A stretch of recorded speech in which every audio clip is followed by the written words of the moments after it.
Okay, we're back on the bench yet again with the push-pull 6P1 amplifier, and there's a few tasks in order today. So first I'll remind you of the schematic. So we have a power supply to build, and it looks like that, and it's just transformer output to a full-wave bridge, to a cap, to a resistor, to another cap. So that's what we have to build. They don't supply any kind of binding post, so I added one. So I'll show you that right there. So I've added a binding post, and the resistors that they gave me for the cathode resistors and the outputs are bigger than the ones in the picture. So the picture they show fairly small ones. They might be a lower wattage. They show them sitting end to end like this without anybody interfering with each other. Well, mine are bigger, so they won't fit into end. So you can see right now they're mounted at an angle, but I think that'll work fine. I haven't tightened them completely up yet, but that's what we're going to use for the cathode resistors. And maybe a little bit of the same issue with this one. This is the resistor that goes in the power supply between the two sections of the cap. Because I put the terminal strip in, I'm going to tilt it a little bit to the left like that too. And I wanted this because I need a good ground connection for the effort of building the power supply. But we first need to know some more things about what we got from the vendor, because when I look at what they have, you can see in this picture they've got a twisted pair of black wires and a twisted pair of yellow wires. That's the filaments. So apparently they got two what looks like 6-volt windings, but I don't have those. So we have what looks to me like here, which is a tapped yellow with black in the middle, and it says that on the outside of the transformer too. It says 3.15 to 3.15 with 0 in the middle. So I think we need to measure those first to see if I really have a 6-volt filament.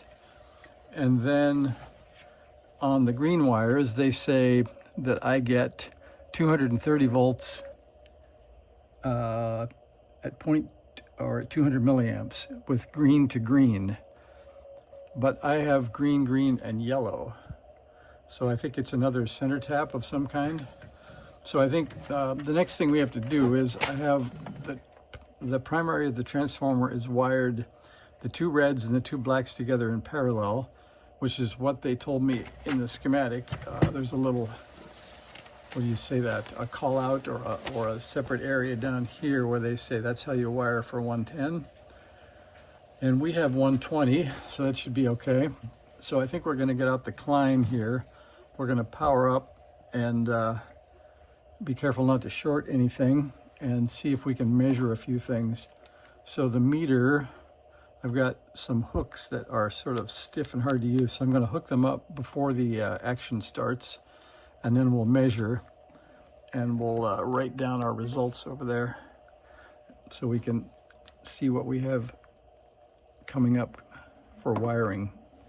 So there's one, that's a green, and here's another green.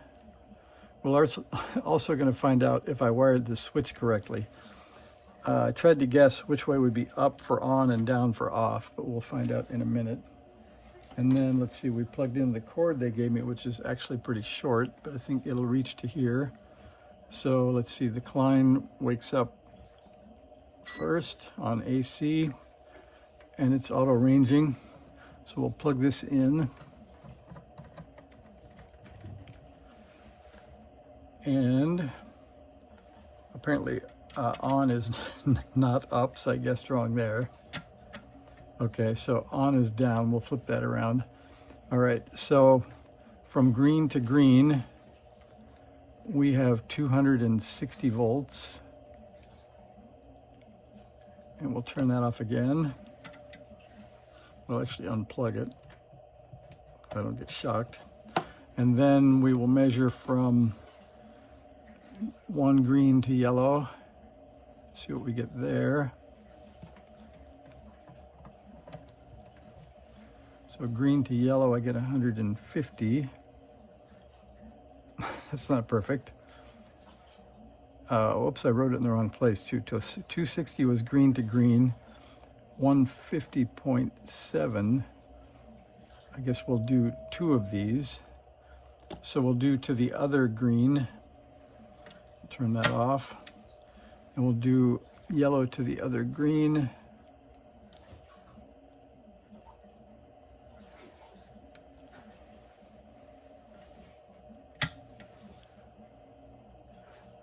Nice. So it's not a great transformer because to make a full weight bridge, we need a center tap, not a 25 volt lead and a 150 volt lead. And if I add those up, it doesn't work anyway. So we got 150.7 and 24.8.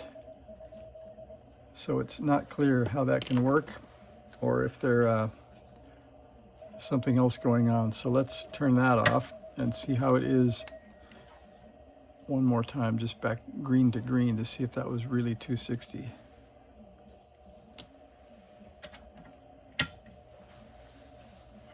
So that's 260. And I guess when you look at our supply, we don't need the ground. We're not doing a center tap ground. So I guess the 260 will be okay, but I think that's going to make our B plus pretty high. So we'll see how that goes. So we got 260 green to green and a 150 and a 24.8 on the other. I'll go back and just re-verify the other 150 again. 152.5. And the other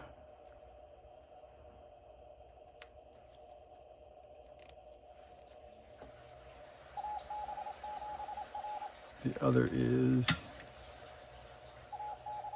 26.5. So looks like my line voltage went up a little when the washing machine moved around, but so it's definitely not a center tap. I'm not sure what that is. So let's unplug it again and we'll try to see how our filament leads look. All right, these should be center tapped, and this should be, it says 3.15. So let's see what we have.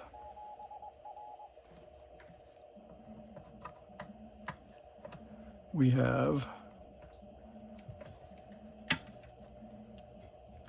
3.72, so that is yellow to black. And for good measure, we'll go to the other yellow after turning it off first. All right, 3.72, so that one's at least center tapped in the middle. That means it's not going to be 6 volts either though. So filament lead is 7.4, and that's unloaded. So we will see what happens when we load it. Otherwise, our tubes might be a little bright. Okay, well, that's a start. Not perfect, but nothing horrible yet. So then I'll show you the next plan. So now we have at least the 260 volt we can use for the B plus. So here is the full away bridge. And let's see if I can get you in close with a light. You can see it's plus on the outside, minus on the right, and then AC in the middle. So my thought was turn it upside down and do ground on minus, and then have the 2 ACs go in there like that, and pull this out, and then take the plus side of this and wire it like that. So that would be sort of the mechanics for the AC supply. And then I need to go through this resistor, so that would be connected there. And then I have this cap, which I thought about just mounting right here, because that kind of gives me a direct shot to ground and to that. So that'll be the AC supply. which is a little different than theirs, but if I use the tie or the terminal strip, I don't really have room to do what they did, which was just wire it all directly and hang the full-way bridge off the front of the cap. But I think that looks a little bit less than mechanically stable, so I'm not going to do that. So I think that's long enough for you to wait this time around. I'll go ahead and wire that up, and then I'll catch up with you when I get some AC or some DC coming out of the supply. Thanks for watching.